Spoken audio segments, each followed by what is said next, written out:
Yeah, and you use gold in your book as a standard of reference, which is something that most people are familiar with.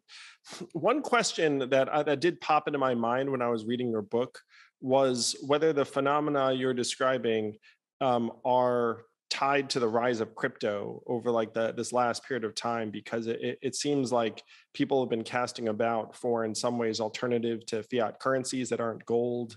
Is that something that you think is an outgrowth of what you're describing?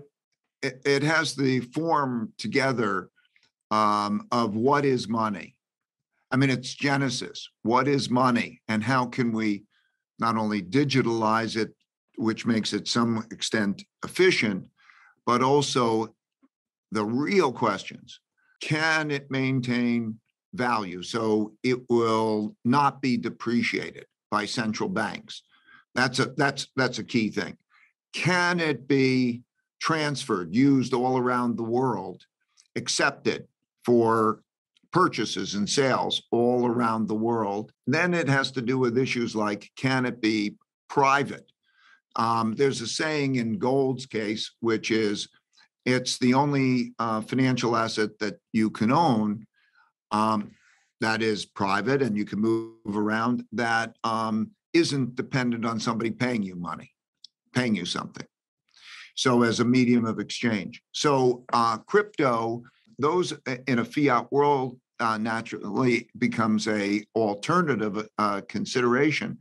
And the fact that it's gone on something like Bitcoin, I guess about 11 years, and it hasn't been hacked, and it is working in that way, has its particular appeal. It has big issues.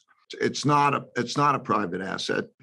It is easily outlawed. It doesn't constitute a high enough percentage of wealth. It's like right now, for example, Bitcoin's worth maybe $700 billion or so, and which makes it a small asset by comparison to a lot of things. Like Microsoft is worth more than crypto is.